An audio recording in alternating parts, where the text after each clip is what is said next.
I'm excited to be up here.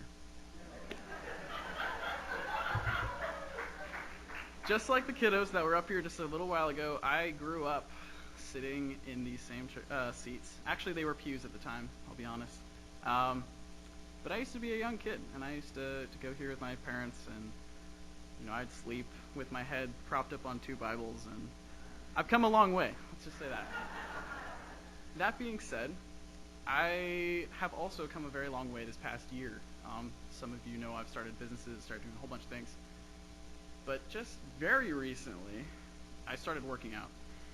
Now, anyone who's ever started working out, have you stopped and then tried to get back into it again, and stopped and then tried to get back into it again? All right, this happens. A lot of us, we're very familiar with New Year's resolutions. We try to be healthier, we try to be wealthier, we try to do all these great things, but we always find ourselves stopping a little bit short of what we initially intended. We thought, oh, I'm going to be able to lift 200 pounds by the end of the year. And by February, you're not lifting weights at all. So that being said, I started working out with one of my friends who I graduated high school with, and he started getting me to eat better, sleep better, and exercise all the time. Now, I don't know if you ever try to eat 3,000 calories a day to gain weight, but it's a trick. And I will tell you, as anyone who's ever tried to exercise, it takes discipline, it takes time, and it takes motivation. Now, what I was going to have for all my slides was essentially spiritual strength and physical strength, and how they are comparable, and in a lot of ways, you have to treat them the same. So, let's talk a little bit about physical strength. It's fairly straightforward. Like I said, I want to get stronger, so you start lifting weights, start eating better, you start sleeping better, and the intention is that when you do these things, you'll be able to do them better the next time, the next time, the next time. So, that being said, it's quantifiable. If you lift more weight this week than you did last week, you're receiving progress.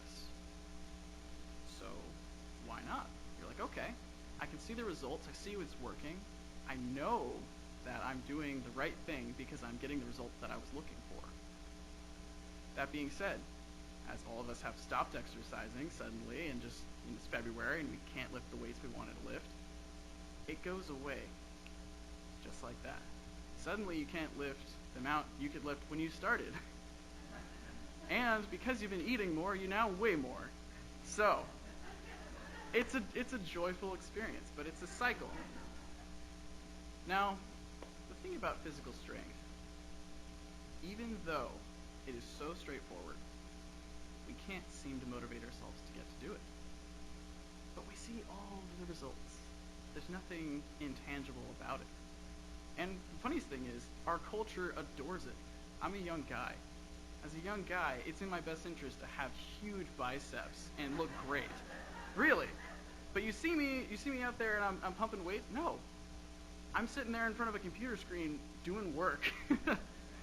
And to be honest, that's like the opposite of what our culture is pointing to. They're like, oh, look at these action stars, or walking away from explosions of big muscles. But a lot of us, we don't go out and exercise. We don't do these things. We don't take care of our personal health. But that's only one small facet of our health. And I've been talking with a lot of people lately about their health because I realize the more I exercise, the better I do everything else. So if I cut that part out, I'm actually failing at spending more time at other things that I like doing. So let's look at that though. You have your physical health. Some people would say you have your mental health as well. And then there's also spiritual health, which no one likes to talk about. Ever. This is the last conversation you will ever have with someone. You walk in, you talk to them, and say, hi, my name is Trevor. And they're like, hi. And they say, what do you do? They don't care anything else. They just want to know what you do. It's like, okay, fine. I'm a graphic designer. Let's just go there. After that conversation, after you become friends about 6 to 8 months later, you're like, hey, did you go to church? It's the last conversation you ever want to have. You're like, oh, I've exhausted every other option. I have to ask you now. But that being said, let's talk a little bit about spiritual health. And really, your strength in that area. What does it even look like? When we look at spiritual health, we try to contrast it with physical health, which is why I started there. We try to think of it as, oh, I have a mental aptitude, and my spirit is stronger because of it. But I don't know about you, but I've met a lot of people that are very smart that don't know God. I know a lot of people who go to church that also aren't too godly. That's not to say that we all should be perfect or that we are perfect. What I mean to say is that we sometimes say things that we don't practice. I like exercise. Do I exercise every day? No. Do I stop exercising just like everybody else? Sadly, yeah. That being said, we have to focus on it. It's something we have to pay attention to. So, we've established that there is a difference between your mental health and your spiritual health. I can read a ton of books, but if I never enact any of the things that I read or learn, am I smarter? I don't know. I seem to know these things, but I'm not doing them. What I like to think about with this is actually how it manifests itself. With physical health, you can see it. Like I said, it's quantifiable. You can feel it. If you lift something heavier than you lifted last week, you know you have that result. With the book, you could read it and recite it later if you remember it. I have a terrible memory. Ask anyone. I'll forget that I told you that I have a bad memory. That being said, how does your spiritual strength manifest itself? Have you ever thought of that? Have you ever thought, hey, I go to church every Sunday. Why? What does it do for me? You know, you tend to think, oh, well, people just kind of look at me weird, like, oh, he's the Jesus freak. Don't talk to that guy. Or, you know, they think that there's some sort of negative connotation even. But the reality is, where does your spirit manifest itself in your life? And I tried to look and find the deepest points that I could. And I realized that you only show your spiritual strength when you are physically weakest, when you do not have the resources, when you do not have the money, when you don't have the friends and the support network that you thought you had. When your life has hit rock bottom, and your first thought isn't, how am I going to get myself out of this, but God has put me here for my benefit, that is when you see that you have spiritual strength. Now, I had a bunch of cool verses in my PowerPoint that would have totally illustrated this, but what you're lucky for is I wrote them down.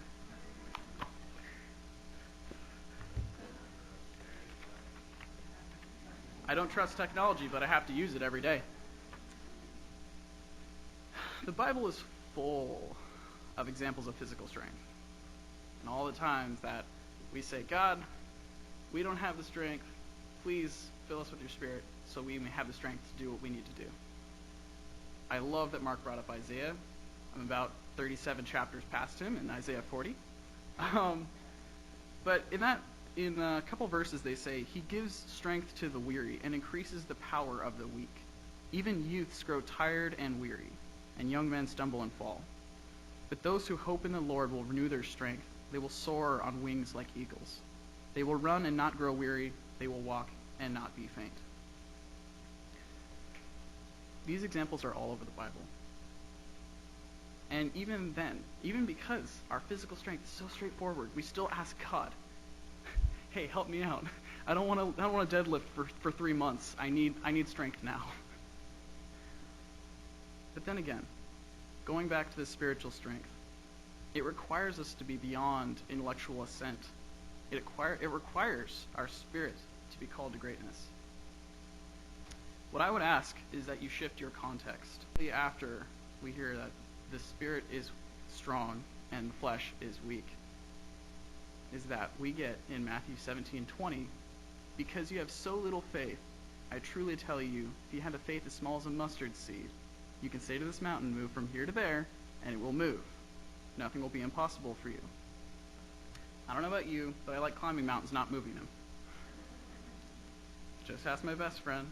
He's awesome. He's a geologist. Mountains don't move. The continents might. Mountains don't. That being said, I was curious, and this morning I looked in my cabinets and I found a mustard seed. Have you ever seen one of those? 2 millimeters is how big that is. I don't know if you've ever asked yourself, but anything that powerful is probably a laundry detergent. That being said, if I knew within myself I had a spirit that was capable of moving a mountain, would I choose to ignore that? Seriously, consider for a moment that you have one of the most powerful things on the entire planet within your body, and you say, nah, I'm not going to work on that. That's ridiculous. That's like having a superpower. Even greater still. And I love this because Daniel mentioned this a while back. If you knew that prayer could change the world, you'd pray a little more. Now, there is so much value in that statement for me. Because I look at myself and I'm sitting there thinking, oh, I have all these problems and all this debt and all these things I have to do and all these things I don't know and all these people I haven't met. And I'm sitting there thinking, wait a minute. You're telling me I don't need to know that? You're telling me that I could trust in a God that created the entire universe from beginning to end, that lives in us, through us, and for us. And I'm sitting there worrying about my problems. It's ludicrous, really. But that's why when you shift your context to God's plan as opposed to your own, you realize that there is so much support for you to do what you need to do.